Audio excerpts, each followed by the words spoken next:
Assalamualaikum warahmatullahi wabarakatuh. Halo semua, saya Ananda Safira, mahasiswa Prodi Psikologi Fakultas Psikologi dan Kesehatan UIN Wali Songo Semarang akan mempersembahkan sebuah studi kasus mengenai anak-anak autis. Selamat memperhatikan. Oke, selanjutnya ada pengertian dan gejala autis. Autis adalah gangguan perkembangan serius yang mengganggu kemampuan berkomunikasi dan berinteraksi. Adapun gejala-gejala anak autis yaitu satu, kesulitan komunikasi. Masalah komunikasi yang kerap dialami oleh penderita autis antara lain adalah sulit bicara, menulis, membaca, dan memahami bahasa isyarat seperti menunjuk dan melambai. Hal ini kemudian membuatnya sulit untuk memulai percakapan dan memahami maksud dari perkataan atau petunjuk yang diberikan orang lain. Yang kedua, ada gangguan dalam berhubungan sosial atau bersosialisasi. Salah satu ciri anak autis adalah sulit bersosialisasi. Anak dengan autisme seringkali terlihat asyik dengan dunianya sendiri sehingga sulit terhubung dengan orang-orang di sekitarnya. Terkadang, anak dengan autisme juga kurang terlihat responsif atau sensitif terhadap perasaannya sendiri ataupun orang lain.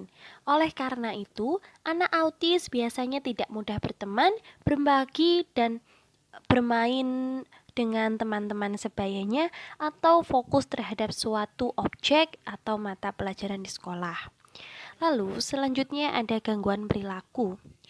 Berikut ini adalah beberapa pola perilaku yang biasanya ditunjukkan oleh anak dengan autis. Gangguan perilaku ini bisa juga dengan gangguan emosi ya. Itu yang pertama, ada marah, menangis, atau tertawa tanpa alasan yang jelas. Yang kedua, hanya menyukai atau mengkonsumsi makanan tertentu. Tiga, melakukan tindakan atau gerakan tertentu yang dilakukan secara berulang, seperti mengayunkan tangan, memutar-mutarkan badan. Lalu ada hanya menyukai objek atau topik tertentu. Selanjutnya, melakukan aktivitas yang membahayakan dirinya sendiri, seperti menggigit tangan dengan kencang atau membenturkan kepala ke dinding. Lalu memiliki bahasa atau gerakan tubuh yang cenderung kaku, dan yang terakhir sulit tidur. Walaupun demikian, gejala autis ini tidak selamanya buruk. Beberapa anak dengan autis ada yang memiliki kelebihan atau bakat di bidang tertentu, seperti mampu belajar secara rinci atau mengingat sesuatu untuk waktu yang lama dan tertarik mempelajari seni musik atau menggambar. Nah, jadi saya pernah seperti ada expo seperti itu ya.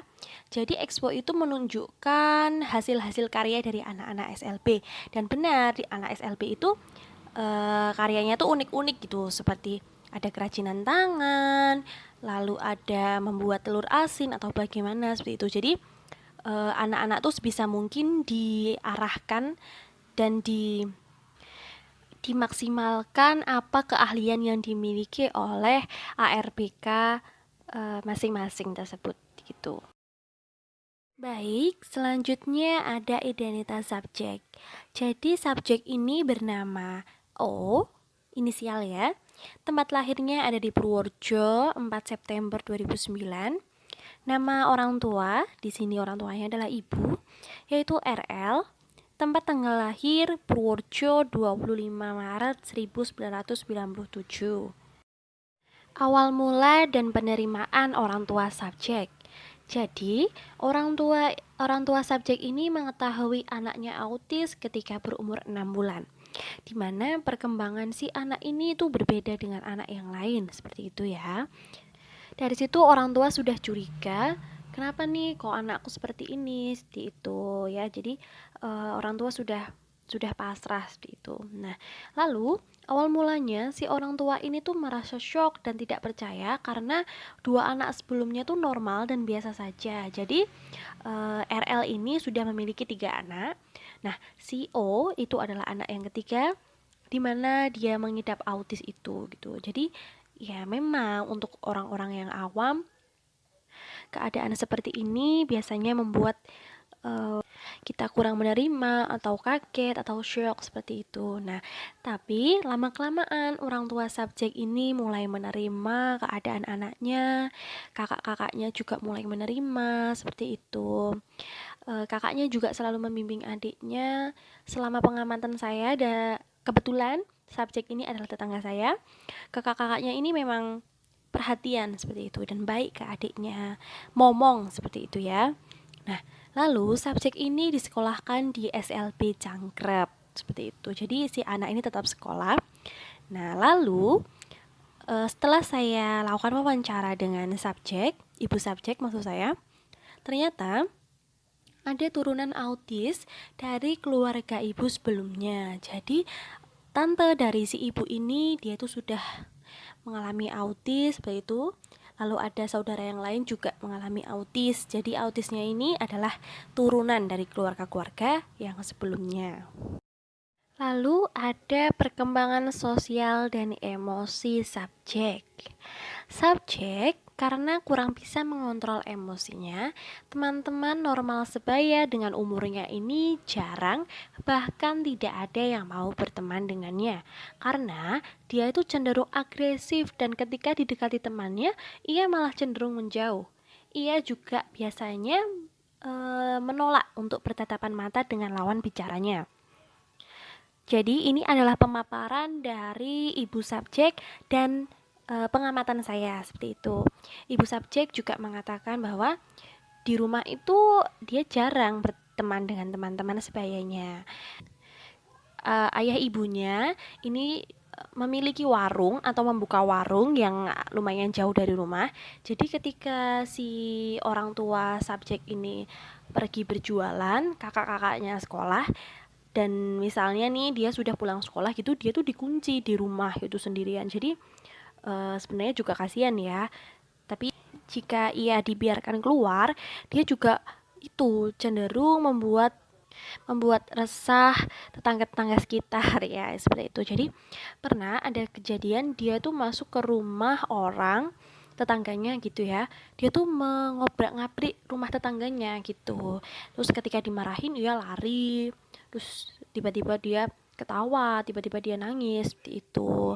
Juga ketika ia bermain dengan temannya juga seperti itu, dia tidak mau berbagi mainan dengan temannya.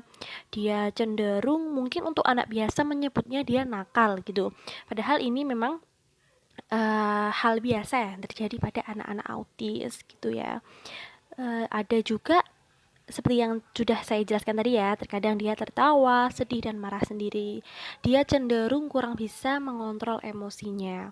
Walaupun tidak semua anak autis seperti ini, kebetulan anak autis yang saya amati dan yang saya lakukan wawancara dengan ibunya seperti ini, begitu ya. Jadi untuk kita pribadi jangan memukul rata mengenai anak yang autis. Jadi anak autis tuh pokoknya jangan dipandang sebelah mata karena mereka adalah anak yang spesial dan berbeda dengan anak-anak yang biasa. Perlakuannya juga harus berbeda seperti itu. Baik, hanya itu yang bisa saya jelaskan dan saya paparkan dalam studi kasus saya. Apabila ada kurang lebihnya, saya ucapkan terima kasih dan mohon maaf sedalam-dalamnya karena kesempurnaan itu milik Allah dan kekurangan itu milik saya. Wassalamualaikum warahmatullahi wabarakatuh. Terima kasih semuanya.